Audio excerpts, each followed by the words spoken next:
ជំរាបសួរពុកម៉ែបងប្អូនមិត្តភ័ក្តិទាំងអស់គ្នា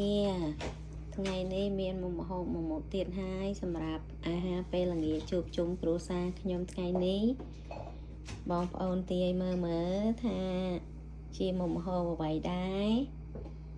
ឆាលោកឆាណាបងប្អូនពេលនេះយើងចាប់ផ្ដើមបើកភ្លើងពេលដែលវាមើលទៅដូចជាក្តៅហើយយើងក៏ដាក់ខ្ទឹមទៅណាបងប្អូននេះមកចំភៅប្រចាំផ្ទះរបស់ខ្ញុំចំភៅប្រចាំគ្រួសារ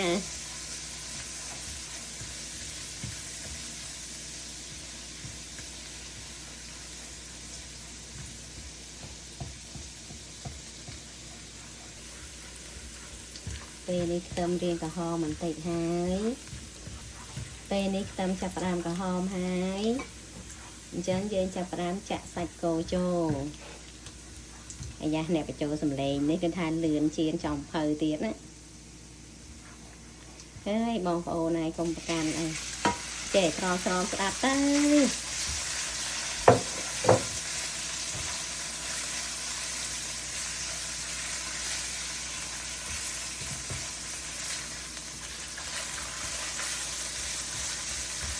យើងឆាវាឲ្យរៀងសកត់តិចទៅចាំយើងចាប់ផ្ដើមដាក់គ្រឿងទៅណាបងប្អូនកុំឲ្យវាឆ្អិនពេកខ្លាចវាអត់ផុយសាច់ណា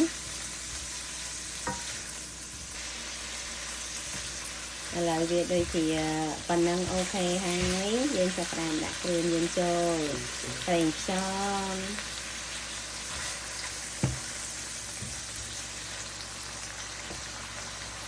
ការផ្សំគ្រឿងនេះខ្ញុំគិតថាតាមរសជាតិគ្រួសារចូលចិត្តរសជាតិដិតរសជាតិដូចថាស្ទើអីចឹងទៅតាមរូបមន្តគ្រួសាររៀងខ្លួនណាបងប្អូនឥឡូវយើងចាប់ផ្ដើមដាក់ម្សៅស៊ុបចូល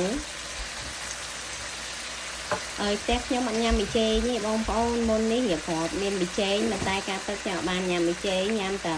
ស៊ុបអាស៊ុបខ្នុរហ្នឹងណាបងប្អូនម្សៅស៊ុបហ្នឹងណាហើយមិញនេះគឺទឹកស្អៀវបងប្អូនឥឡូវនេះស្ករ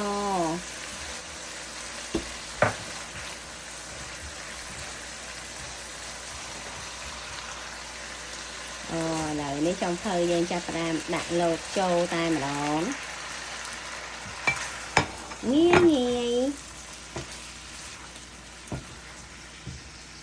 ងាយតែឆ្ងាញ់ណាបងប្អូនស្នាដៃចំភៅប្រចាំគ្រួសារនាងខ្ញុំណាចំភៅសង្ហាតាំងពីរៀបការតាំងពីសង្ហារហូតដល់ឥឡូវក្បាលពោះធំហើយបងប្អូនចំភៅរបស់ខ្ញុំ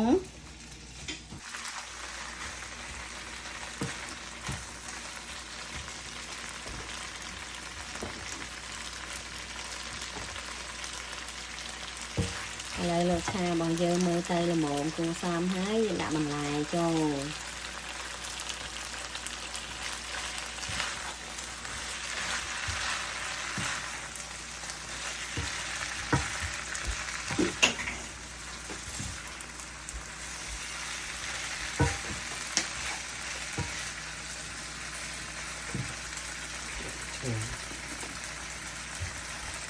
ធ្វើកញ្ឆាយរៀងច្រើនបន្តិច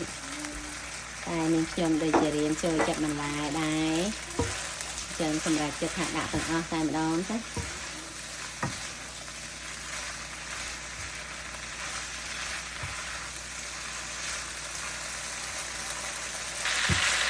េះបងប្អូនឥឡូវនេះមើលទៅវាដូចប៉ុណ្ណឹងយើងទទួលយកបានណាបងប្អូនព្រោះយើងអត់ចង់ឲ្យបន្លែរបស់យើងវាច្រើនជាងនឹងទៀតណាមើលទៅដូចជា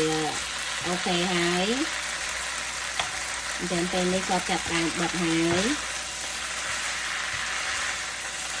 អញ្ចឹងរួចរាល់ហើយបងប្អូនសម្រាប់លបឆារបស់យើងងាយមែនតើរួចរាល់ហើយបងប្អូនទំនោរអត់បងប្អូនថ្ងៃនេះមានតែ2នាក់តាយាយទេកូនប្រុសកូនស្រីរបស់យើងអត់ញ៉ាំទេព្រោះគេញ៉ាំម្ហូបកូរ៉េអីណារួចហើយគេអត់ចង់ จันเจอเอ๋ยพิซซ่าจมวยคนี้บองปอน เอาไปบองออนออกนี่เลยส่งไตรมีมาเตะช่าง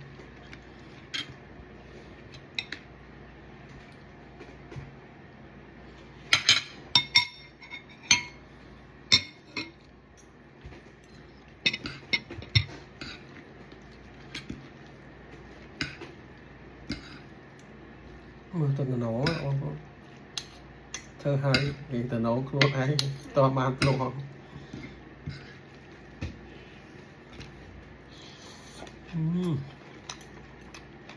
Bữa ăn đây này. บอก